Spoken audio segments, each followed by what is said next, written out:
चीखती चिल्लाती रही, पर चची ने मुझे गंजा करके घर से बाहर निकाल दिया। बच्चे और मोहल्ले वाले हंसते और मजाक उड़ाने लगे। शर्मिंदगी से मैं मरने वाली थी कि मौलवी की पर्देदार बीवी मुझे घर ले गई। कुछ दिन मुझे रखा और फिर अपने बूढ़े शौहर से मेरा निकाह कर दिया। पर मैं खुश थी। जब एक दिन मौलवी और उसकी पहली बीवी जूं ही नमाज पढ़कर उठे, मैंने सफाई करने के लिए मुसल्ला उठाया तो मेरी रूह लरज उठी। मैं नूर हूं। मेरी जिंदगी आम लड़कियों जैसी थी, या शायद मुझे यही लगता था। जब तक मेरे वालिद जिंदा थे सब कुछ ठीक था, मगर उनकी मौत के बाद मेरी दुनिया बदल गई। मेरी माँ तो पहले इस दुनिया से जा चुकी थी और अब मैं अपने चचा और चची के रहमो करम पर थी। रहम, ये लफ्ज मेरे लिए हमेशा के लिए खत्म हो चुका था। चची ने मुझे कभी अपनी भतीजी नहीं समझा। उनके लिए मैं एक बोझ थी जिसे वो जल्द अज जल्द उतार कर फेंकना चाहती थी। मैं दिन रात ताने सुनती, काम करती, मगर फिर भी मेरी कोई इज्जत न थी। और फिर वो दिन आया जब उन्होंने मेरी जिंदगी का सबसे बड़ा जुल्म किया। चची ने मुझे पकड़कर कुर्सी पर बिठाया, मेरे बाल मुट्ठी में जकड़े और एक झटके से कैंची चला दी। मैं चीख उठी, मगर उन्होंने एक न सुनी। जब तक मैंने अपने सर पर हाथ रखा तब तक जमीन मेरे कटे हुए बालों से भर चुकी थी। मैंने आईने में देखा वो नूर जो कल तक अपनी चमकती जुल्फों पर फख्र करती थी, आज एक अजनबी में बदल चुकी थी। चची की आवाज मेरे कानों में गूंजी, अब देखती हूं तुझे कोई अपने घर कैसे लेकर जाता है। उन्होंने मुझे बाहर धकेल दिया, गली में सबके सामने। मोहल्ले के लोग जमा हो गए, हंसी मजाक करने लगे। किसी ने कहा पागल हो गई है, किसी ने कहा ऐसी लड़की को कोई घर में नहीं रखेगा। मेरे अंदर सब कुछ टूट चुका था। मैं नंगे पांव भागती हुई चली गई, बेसिमत, बेखबर कि कहां जा रही हूं। मेरे आंसू रास्ता धुंधला रहे थे, मगर मैं बस दूर जाना चाहती थी। मैं एक पुल के किनारे पर जा पहुंची। पानी नीचे से शोर मचा रहा था, जैसे मुझे पुकारा हो। शायद यही मेरा इख्तिताम होना था। मैंने आंखें बंद की, एक गहरी सांस ली और कदम आगे बढ़ाया। रुक जाओ बेटी, ये एक औरत की आवाज थी। मैंने मुड़कर देखा, एक बावकार पर्देदार खातून मेरे पीछे खड़ी थी। उनकी आंखों में अजनबी सा सुकून था। मेरे साथ चलो। मैं हैरान थी कि ना मैं उन्हें जानती थी ना वो मुझे, मगर उनकी आवाज में ऐसी ताकत थी कि मैं इनकार न कर सकी। मैं उनके साथ चल पड़ी, बगैर सोचे कि मैं कहाँ जा रही हूँ। वो मुझे एक खामोश, पुराने मगर मजबूत मकान में ले गई। ये मौलवी साहब का घर था। वो खुद तो घर पर नहीं थे, मगर उनकी बीवी ने मुझे अपने कमरे में बिठाया, पानी पिलाया और मेरा सर सहलाया, जैसे मैं उनकी अपनी बेटी हूँ। यहाँ महफूज हो नूर, अब कुछ मत सोचो, बस आराम करो। और मैं वाकई सुकून में आ गई। कई दिनों के बाद पहली बार मुझे ऐसा लगा कि शायद सब कुछ ठीक हो सकता है, मगर मुझे नहीं मालूम था कि ये सुकून हाजी था। कुछ दिन के बाद मौलवी साहब की बीवी ने मेरे सामने एक तजवीज़ रखी। अगर तुम यहाँ रहना चाहती हो तो तुम्हें मौलवी साहब से निकाह करना होगा। मेरे पैरों तले से जमीन निकल गई। क्या? मैंने बेयकीनी से पूछा। हमारे लिए तुम्हें बगैर निकाह के अपने घर में रखना मुमकिन नहीं है। लोग बातें करेंगे, इल्जाम लगाएंगे। मैं कुछ कह न सकी। मेरे पास और कोई रास्ता भी तो नहीं था। मैं घर जा नहीं सकती थी, सड़क पर रह नहीं सकती थी, और इस वक्त मुझे अपनी जिंदगी बचाने के अलावा कोई और हल नजर नहीं आ रहा था। उसी रात मैंने निकाह कबूल कर लिया, मगर मुझे मालूम नहीं था कि ये शादी आम शादियों जैसी नहीं होगी। ये घर आम घरों जैसा नहीं था, और सबसे बढ़कर मौलवी साहब वैसे नहीं थे जैसे वो नजर आते थे। मैंने निकाह तो कर लिया, मगर मेरे दिल में सुकून की जगह बेचैनी ने ले ली थी। ये शादी मेरे इख्तियार में नहीं थी, बल्कि मेरी मजबूरी थी। मैंने मौलवी साहब को पहली बार उस रात सही तरीके से देखा। एक दराज कद, दुबली पतली शख्सियत, चेहरे पर घनी दाढ़ी, आंखों में गहरी संजीदगी और वो पुरस्रार खामोशी जो मेरे दिल में एक अजीब सा खौफ डाल रही थी। मौलवी साहब ने निकाह के बाद न कोई खुशी का इजहार किया, न कोई शफकत दिखाई। बस सर हिलाकर अपनी बीवी को इशारा दिया और कमरे से निकल गए। मुझे नहीं मालूम था कि ये रवैया उनकी तबीयत का हिस्सा था या मेरे लिए खास था। मैं दिल दिल में दुआ कर रही थी कि सब कुछ नॉर्मल हो जाए, मगर ये घर आम घरों जैसा नहीं था। शादी के बाद मैं मौलवी साहब के घर के बारे में जानने लगी। ये एक पुराना मगर मजबूत मकान था। लंबे दलान, ऊंची छतें, लकड़ी के भारी दरवाजे और दीवारों पर सजी कुरानी आयात और इस्लामी खताती। बाहर से एक आम मजहबी घर लगता था, मगर अंदर की फिजा किसी राज में लिपटी हुई महसूस होती थी। सबसे पहली अजीब बात यह थी कि मौलवी साहब का ज्यादातर वक्त घर से बाहर गुजरता था। वो फजर के वक्त घर से निकल जाते और अक्सर रात को घर लौटते। उनकी बीवी भी ज्यादा बातें नहीं करती थी, और जब भी मैं कोई सवाल करती या तो वो टाल देती या नजरें चुरा लेती। मौलवी साहब कहाँ जाते हैं? मैंने एक दिन हिम्मत करके पूछा। वो जैसे चौंक गई, फिर कुछ तवक्कुफ के बाद बोली, दीन के कामों में मसरूफ रहते हैं, लोगों की मदद करते हैं। ये जवाब मेरे सवालों को कम करने के बजाय मजीद बढ़ा गया। कैसी मदद? कौन लोग? मैं जानना चाहती थी, मगर मुझे अंदाजा हो रहा था कि इस घर में सवालात पसंद नहीं किए जाते। घर में एक कमरा था जो हमेशा बंद रहता था। मैंने कई बार उसका दरवाज़ा खोलने की कोशिश की, मगर वो हमेशा मकफल होता। एक बार जब मौलवी साहब घर पर नहीं थे, मैंने उनकी बीवी से पूछा, ये कमरा किसका है? उनके चेहरे पर एक लम्हे के लिए खौफ की परछाई लहराई, मगर फौरन खुद को संभाल लिया। तुम्हें इस कमरे से कोई काम नहीं, नूर वहां मत जाना। उनका लहजा इतना सख्त था कि मैं मजीद कुछ पूछने की हिम्मत ही न कर सकी, मगर मेरा तजस्सुस और बढ़ गया था कि आखिर इस कमरे में ऐसा क्या था जो मुझे जाने से रोका जा रहा था। रात को जब सब सो जाते तो बाज़ औक़ात मुझे घर में सरगोशियों की आवाज़ें आती। कभी ऐसा लगता कि रात कोई दबे कदमों चल रहा है, कभी जैसे कोई दरवाज़ा आहिस्ता से बंद कर रहा हो। एक रात जब मैं अपने बिस्तर पर लेटी थी तो मुझे अचानक लगा कि बाहर कोई है। मैंने आहिस्ता से दरवाज़ा खोला और दालान में झांक कर देखा। वहां कोई नहीं था, मगर तभी मुझे उस बंद कमरे के दरवाजे के नीचे रोशनी झिलमिलाती नजर आई। मेरे दिल की धड़कन तेज हो गई। ये रोशनी वहां कैसे आई? क्या कोई अंदर था? मैंने दरवाजे के करीब जाकर कान लगा दिए। अंदर कोई सरगोशियों में बात कर रहा था। मैंने दरवाजे को हल्का सा धक्का दिया, मगर वो बदस्तूर बंद था। अचानक अंदर से एक आहट हुई, जैसे कोई हरकत कर रहा हो। मैं घबराकर पीछे हटी और उसी लम्हे रोशनी बुझ गई। मेरा दिल जोर जोर से धड़क रहा था। ये घर वाकई कुछ छुपा रहा था। अगले दिन मौलवी साहब घर वापस आए तो मैंने महसूस किया कि वो मुझे बहुत गौर से देख रहे हैं, जैसे मेरे दिमाग के अंदर झांक रहे हों। उनकी आंखों में कुछ था, एक वार्निंग, एक अनकही धमकी।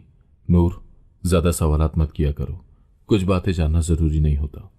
उनके लहजे में कुछ ऐसा था कि मेरे रोंगटे खड़े हो गए। क्या वो जानते थे कि मैंने कल रात कुछ सुना था? ये घर, ये लोग, ये बंद कमरा, सब कुछ एक ऐसा मामला बन चुका था जो मुझे निगलने के लिए तैयार था। और मुझे यकीन हो चुका था कि यह शादी आम शादी नहीं थी, ये घर आम घर नहीं था, और मौलवी साहब वो नहीं थे जो नजर आते थे। मेरे अंदर खौफ और तजस्सुस भर चुका था। मैं जितना उस घर के राजों से बचने की कोशिश करती, उतने ही उनमें उलझती जा रही थी। बंद कमरा, मौलवी साहब की रातों को गैर हाजिरी, सरगोशियां और उनका पुरस्कार रवैया, सब कुछ मेरे दिल में एक अजीब सा शक पैदा कर रहा था। मगर सबसे बड़ा झटका मुझे उस दिन लगा जब मैंने वो मुसल्ला उठाया। मौलवी साहब फजर के बाद कहीं जा चुके थे और उनकी बीवी अपने कमरे में थी। मैंने नाश्ता खत्म किया और रोजमर्रा के कामों में लग गई। जैसे ही मैं सफाई के लिए दालान में आई, मेरी नजर मुसल्ले पर पड़ी, जो हमेशा एक खास कोने में रखा रहता था। मैंने बेध्यानी में उसे उठाया ताकि नीचे झाड़ू लगा सकूं, मगर जैसे ही मेरी नजर नीचे पड़ी, मेरा पूरा जिस्म जैसे पत्थर का हो गया।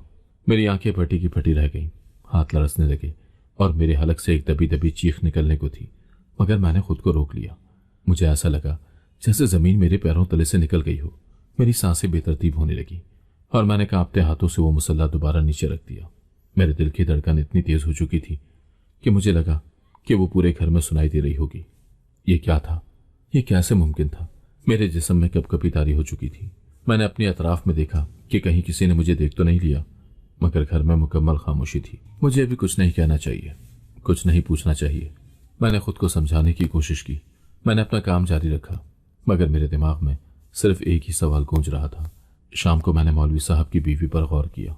मैंने महसूस किया कि वो कुछ उलझी हुई लग रही थी, जैसे किसी बात का दबाव महसूस कर रही हूं। कहीं वो जानती तो ना थी कि मैंने मुसल्ला उठाया था। मेरे अंदर हिम्मत नहीं हो रही थी कि उनसे कुछ पूछूं, मगर मेरी नजरें बार बार उनके चेहरे को पढ़ने की कोशिश कर रही थी।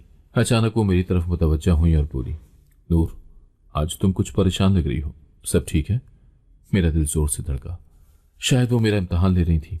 मैंने खुद को संभाला और धीरे से कहा, जी मैं ठीक हूं, बस जरा थकी हुई हूं।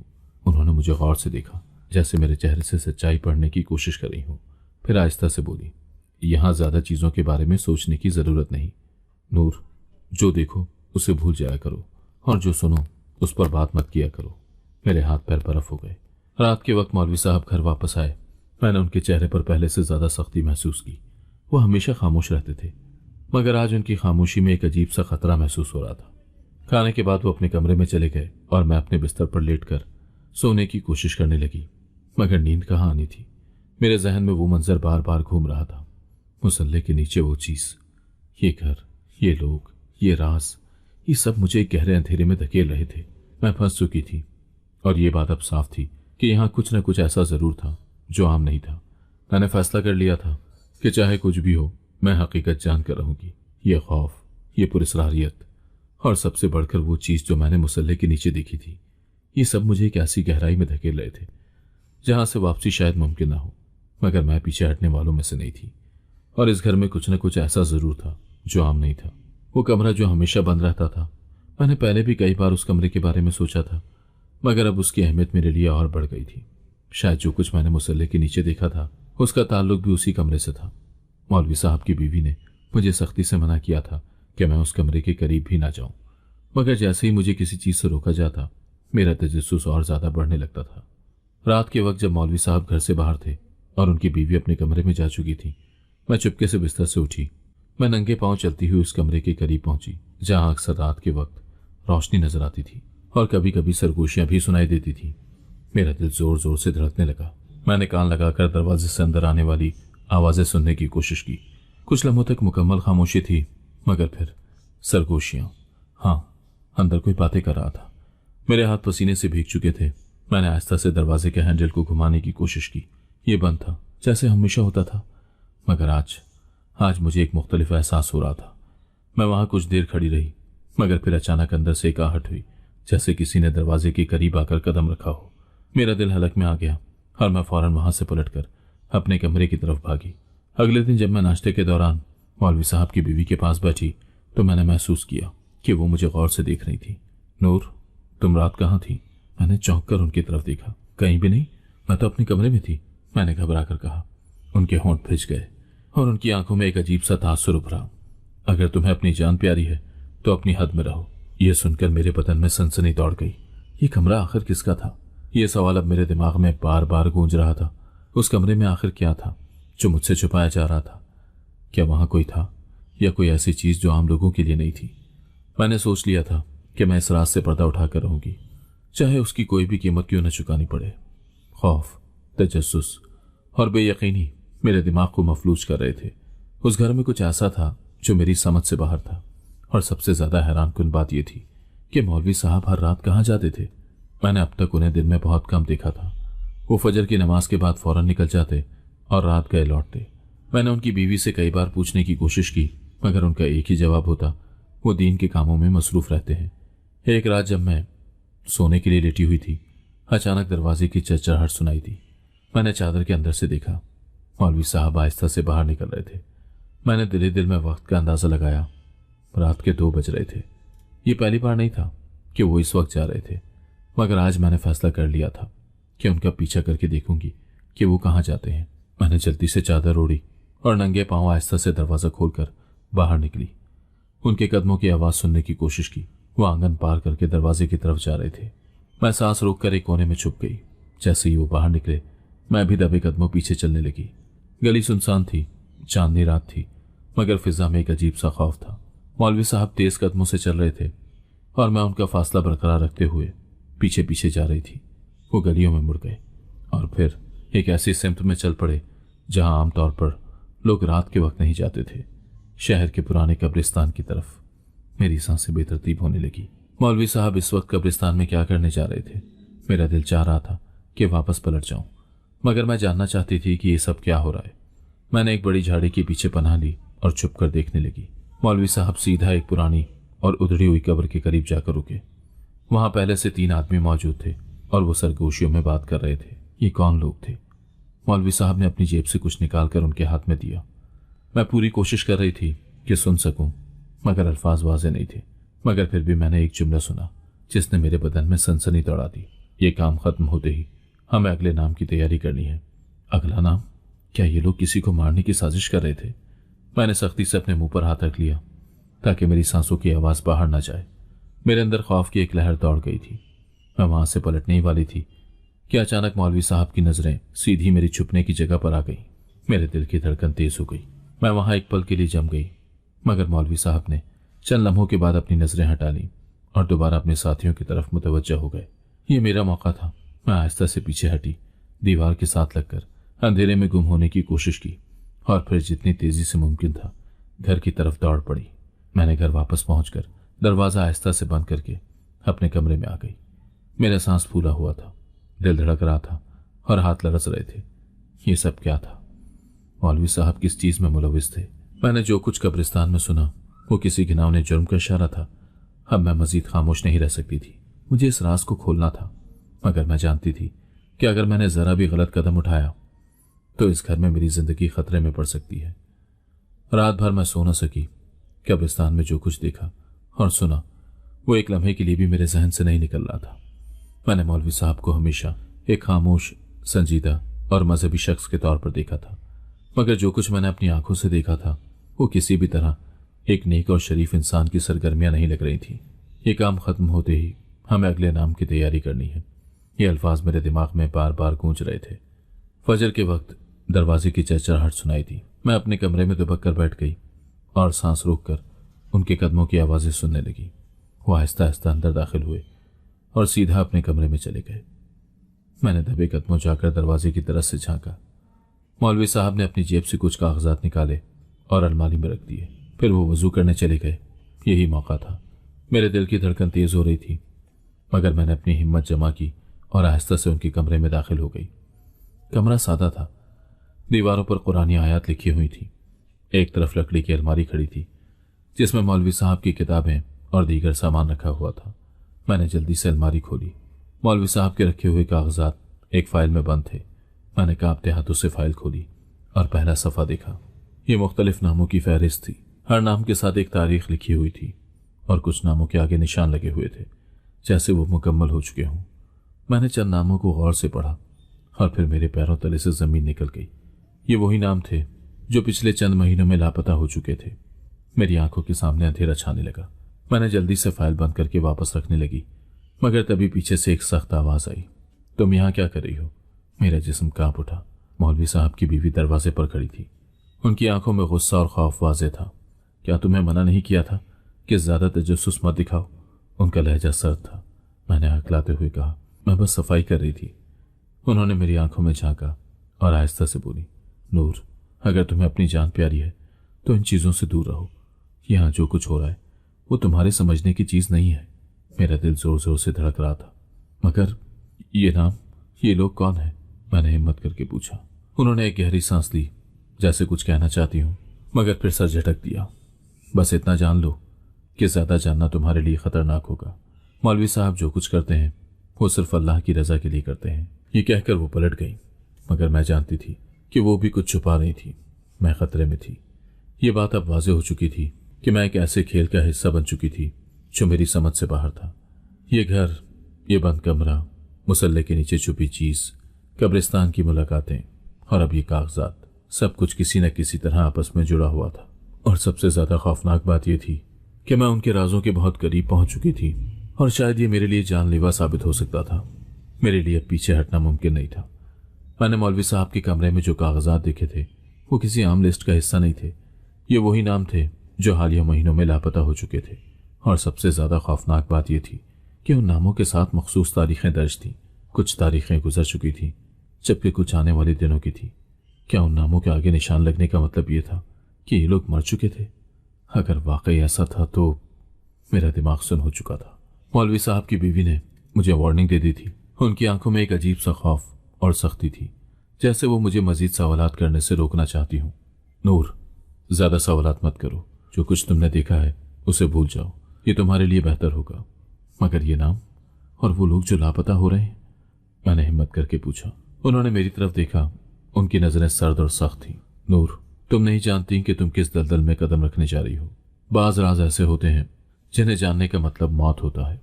उनके अल्फाज ने मेरे दिल में एक खौफनाक लहर दौड़ा दी। मगर मौलवी साहब हर रात कहाँ जाते हैं? और वो बंद कमरा, उसमें आखिर क्या है? ये सुनकर उनके चेहरे का रंग उड़ गया। वो कुछ देर खामोश रही, जैसे कुछ सोच रही हो। फिर उन्होंने धीरे से कहा, अगर तुम्हें अपनी जान प्यारी है तो उस कमरे के करीब भी मत जाना।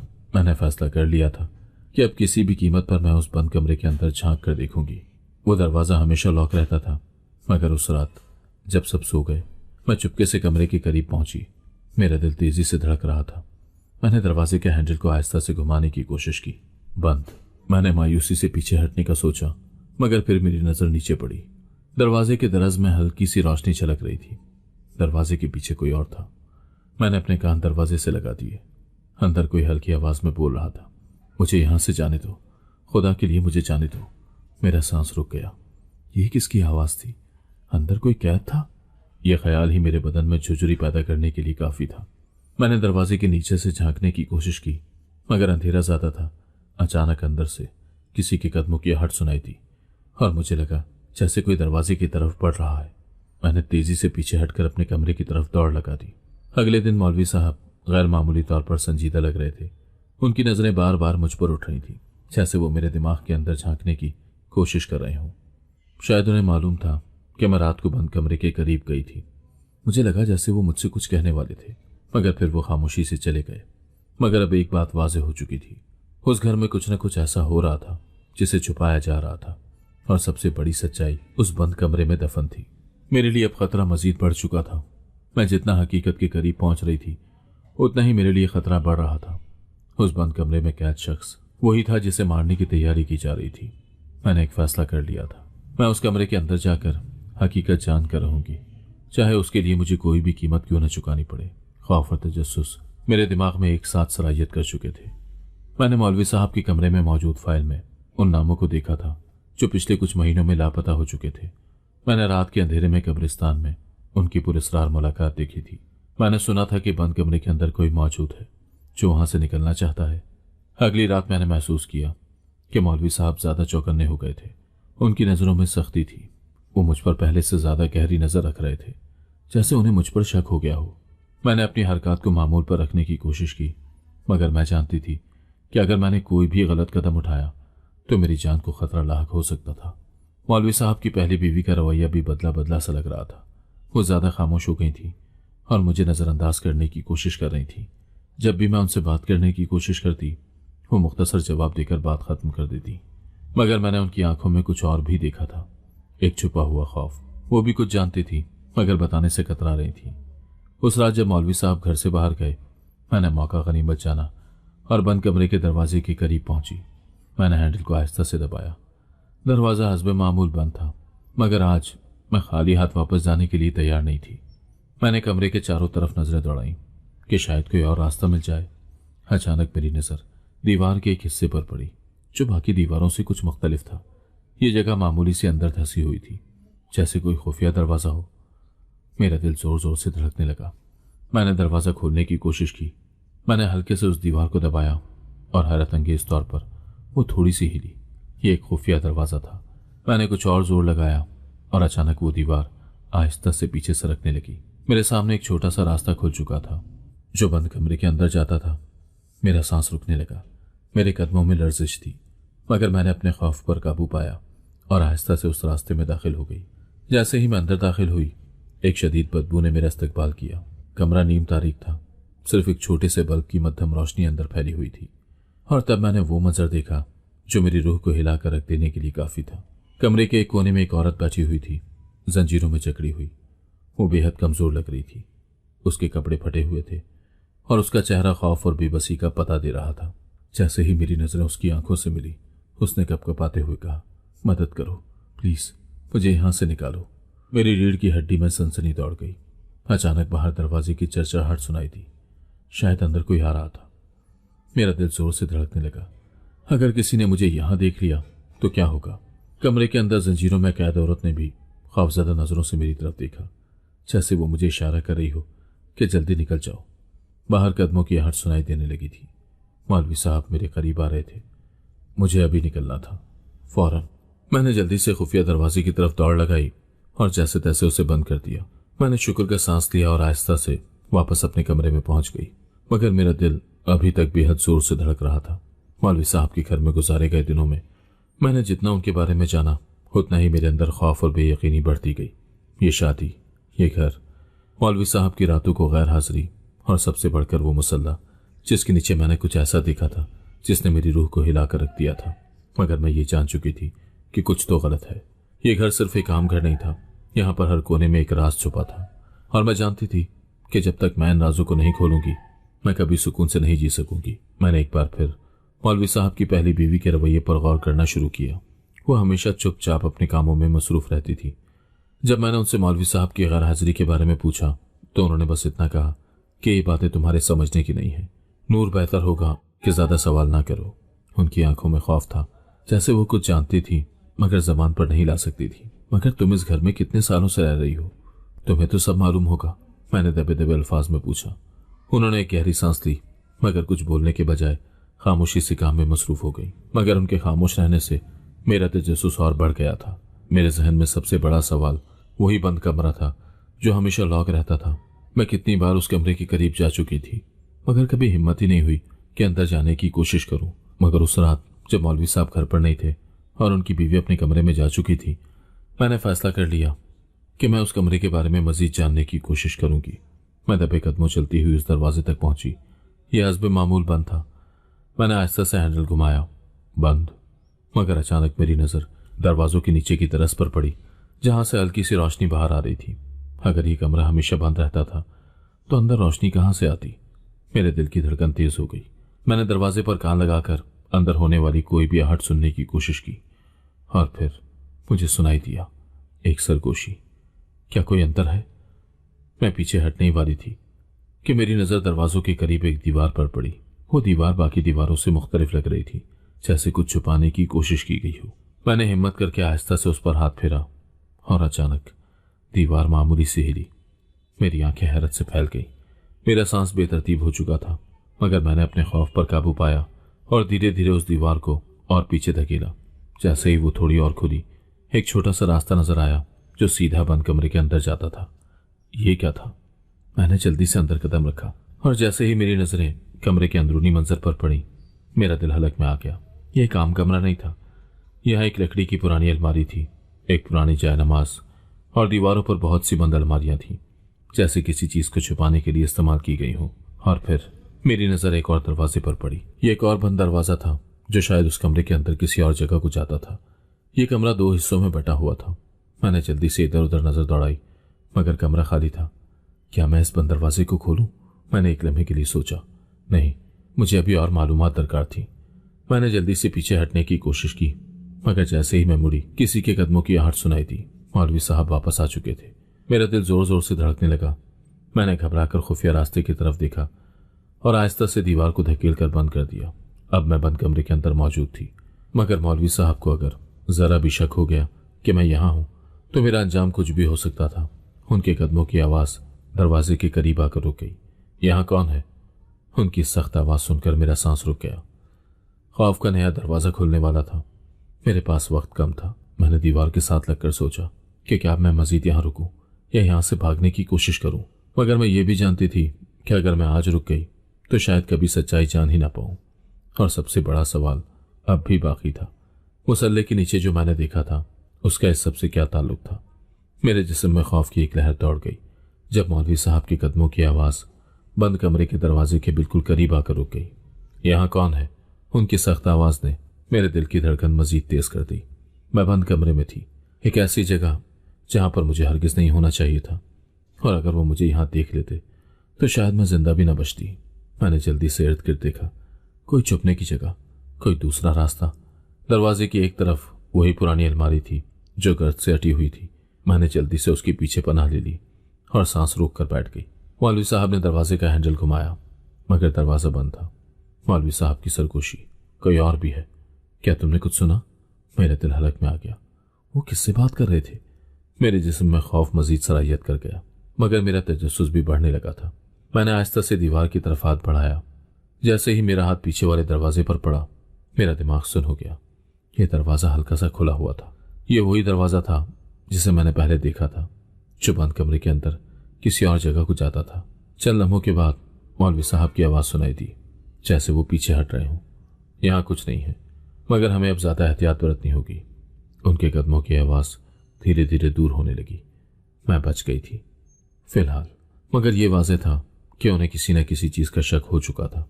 जब उनकी मौजूदगी महसूस न हुई, मैंने जल्दी से अलमारी का दरवाजा खोला और अंदर झांक कर देखा। यहाँ कागजात और कुछ पुरानी चीजें रखी हुई थी, मगर एक चीज ने मेरा सांस रोक दिया। वही फाइल जिसमें वो पुरस्कार नाम दर्ज थे। मैंने जल्दी से वो फाइल निकाली और अगले सफ़े पर नजर दौड़ाई। मेरे दिल की धड़कन रुक गई। उसमें एक नई तारीख दर्ज थी, कल की तारीख, और उसके आगे लिखा था आखिरी मरहला। यह आखिरी मरहला क्या था? ये फाइल, वो बंद दरवाजा, मौलवी साहब का रातों को गायब रहना, मुसल्ले के नीचे कुछ छुपाया जाना, ये सब आपस में जुड़ा हुआ था। मगर असल हकीकत क्या थी? मेरी उंगलियां कांप रही थीं, मगर मैंने दरवाजे को आहिस्ता से धकेला। ये खुलने लगा। मुझे एक ठंडी हवा का झोंका महसूस हुआ, जैसे मैं किसी और ही दुनिया में दाखिल होने वाली थी। मौलवी साहब के दरवाजे पर आना मेरी सबसे बड़ी बदकिस्मती थी। मेरे हाथों में वो फाइल थी जिसमें लापता अफराद के नाम दर्ज थे और सामने जमीन पर मुसल्ले के नीचे खाली गढ़ा और खून के धब्बे पड़े थे। मेरे जहन में एक ही ख्याल था, मौलवी साहब कातिल हैं। तो तुमने सब कुछ जान लिया नूर? उनकी गहरी और सख्त आवाज ने मेरी सांसें रोक दी। ये सब क्या है? आप इन लोगों के साथ क्या कर रहे हैं? मैंने कांपती आवाज में कहा। उन्होंने आहिस्ता आहिस्ता मेरे करीब आना शुरू किया। उनके चेहरे पर ना गुस्सा था ना नरमी, बस एक अजीब सी संजीदगी थी, जैसे वो कुछ सोच रहे हो। तुम गलत चीजों पर ध्यान दे रही हो नूर। जो तुम देख रही हो वही सच नहीं होता। मगर ये नाम, ये लापता लोग और ये खून और वो औरत कहाँ गई जिसको जंजीरों से बांध कर रखा था? मैंने कमरे की तरफ इशारा किया।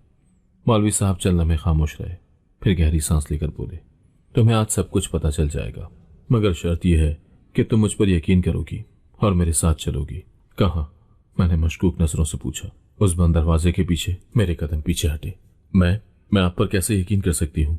अगर मैं तुम्हें नुकसान पहुंचाना चाहता तो अब तक पहुंचा चुका होता, मगर सच्चाई तुम्हें खुद देखनी होगी। मेरे पास दो रास्ते थे। मैं भागने की कोशिश करती मगर मौलवी साहब मुझे रोक सकते थे। दूसरा, मैं उनके साथ जाती और खुद देखती कि आखिर वो क्या छुपा रहे थे। मेरे दिमाग में अब भी यही था कि वो किसी खतरनाक साजिश में मुलविस हैं, लेकिन अगर मैं सच ना जानती तो मैं हमेशा शक में रहती। मैंने हिम्मत करके सर हिला दिया। ठीक है, मैं चलती हूँ। मौलवी साहब ने इस बात में सर हिलाया और आगे बढ़े। उन्होंने आहिस्ता से बंद दरवाजा खोला। जैसे ही दरवाजा खुला, मैंने खुद को एक नीम तारीख सुरंग में पाया। ये एक पुरानी तहखाने जैसी जगह थी, मगर यहाँ बदबू या गंदगी नहीं थी। यहाँ पर हर चीज तरतीब से रखी गई थी और दीवारों पर कई चार्ट और नक्शे लगे हुए थे और एक तरफ लकड़ी के संदूक रखे थे। ये कोई आम जगह नहीं थी। मैंने पलटकर मौलवी साहब की तरफ देखा। ये क्या जगह है? उन्होंने आहिस्ता से कहा। ये वो जगह है जहां सच छुपा हुआ है। मैंने चारों तरफ गौर से देखा और फिर एक ऐसा मंजर देखा जो मेरे लिए हैरानकुन था। सामने चंद औरतें और बच्चे बैठे थे। वो सब जिंदा थे। मेरे जहन में तो ये था कि मौलवी साहब लोगों को कत्ल कर रहे हैं, मगर यहाँ तो मामला उलट था। ये सब लोग सहमी हुई हालत में थे, मगर उनके चेहरों पर अजीब सा इत्मीनान भी था, जैसे वो किसी खौफनाक हकीकत से बचकर यहाँ आए हों। ये कौन थे? क्या ये वही लोग थे जो लापता अफराद करार दिए गए थे? मौलवी साहब ने मेरे तासुरात देखकर एक गहरी सांस दी। नूर, जो कुछ तुमने देखा और समझा वो हकीकत का सिर्फ एक रुख था, तो असल हकीकत क्या है? मैंने बेचैनी से पूछा। ये सब लोग वो हैं जिन्हें उनके अपने घर वाले मार देना चाहते थे। ये मजलूम है जो माशरे के जुल्म से भागकर यहाँ पनाह लेने आए हैं। क्या? मैं हैरत से उछल पड़ी। मौलवी साहब ने एक दीवार की तरफ इशारा किया जहां एक चार्ट पर मुख्तलिफ नाम दर्ज थे। ये वही नाम थे जो मैंने फाइल में देखे थे। ये वो लड़कियां और औरतें हैं जिन्हें गैरत के नाम पर कत्ल होने से बचाया गया है। हर मुसल्ले के नीचे वो खाली गढ़ा और वो खून। मौलवी साहब ने एक लम्हे को तवक्कुफ किया, फिर बोले, हर महीने जब हम किसी को बचाने में कामयाब हो जाते हैं तो हम मुसल्ले के नीचे से वो शनाख्ती दस्तावेज निकाल देते हैं जो साबित करती हैं कि वो शख्स अब मर चुका है, ताकि वो माशरे की नज़रों से गायब हो सके। मेरी दुनिया उलट चुकी थी। मैं ज़मीन पर बैठ गई। मेरे हाथ कांप रहे थे। मैंने मौलवी साहब को गलत समझा था। वो कातिल नहीं बल्कि एक मसीहा थे जो उन लोगों को नई जिंदगी दे रहे थे जिन्हें दुनिया ने ख़त्म कर देना था। मौलवी साहब ने आहिस्ता से कहा, यह काम खतरनाक है नूर। अगर दुनिया को मालूम हो जाए कि मैं ये सब कर रहा हूं तो ना सिर्फ मैं मारा जाऊंगा बल्कि ये सब लोग भी मारे जाएंगे। तो आपने मुझे क्यों सच बताया? मैंने बेयकीनी से पूछा। क्योंकि अब तुम हकीकत जान चुकी हो और मैं चाहता हूं कि तुम फैसला करो।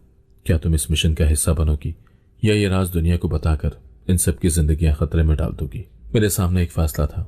क्या मैं खामोश रहकर उन मजलूमों की हिफाजत करूं या ये राज दुनिया को बताकर उन सबको खतरे में डाल दूं? मेरी सांसें बेतरतीब थी, मगर मैं जानती थी कि ये कहानी मेरे हाथ में है और मुझे फैसला करना था, और ये फैसला सब कुछ बदल कर रख देगा। मेरे दिमाग में एक तूफान बरपा था।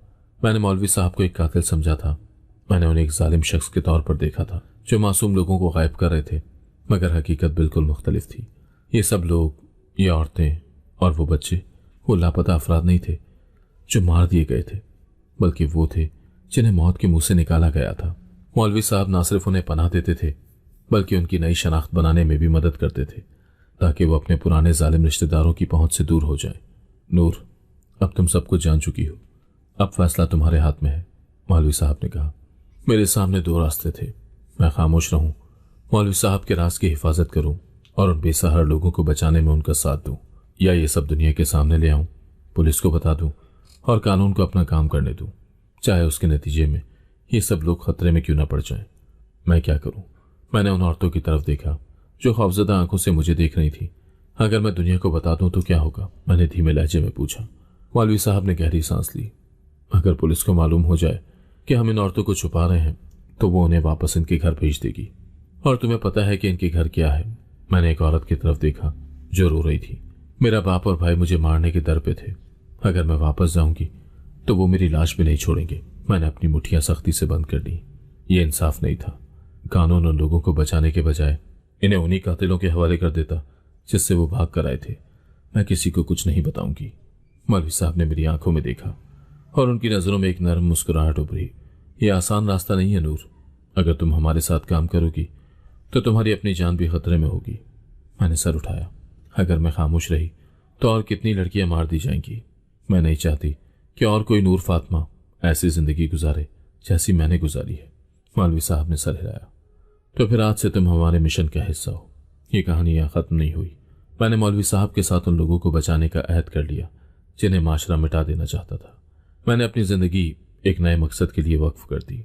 ये दुनिया हमेशा सच और झूठ के दरमियान उलझी रहेगी, मगर मैंने सच का साथ देने का फैसला कर लिया था। ये इख्तिताम नहीं बल्कि एक नई शुरुआत थी। ये कहानी एक सनसनीखेज सफर थी जो आखिर में एक बड़े समाजी मसले की हकीकत को बेनकाब करती है। हमेशा वही सच नहीं होता जो हमें नजर आता है। खामोशी एक जुर्म भी हो सकती है, मगर कभी कभी सच छुपाना भी किसी की जिंदगी बचा सकता है। नूर ने सच जाना और उसके बाद एक बड़ा फैसला किया। वो फैसला जो ना सिर्फ उसकी जिंदगी बल्कि कई और जिंदगियों को बचा सकता था। आप होते तो क्या करते? कमेंट सेक्शन में हमें लाजमी बताएं।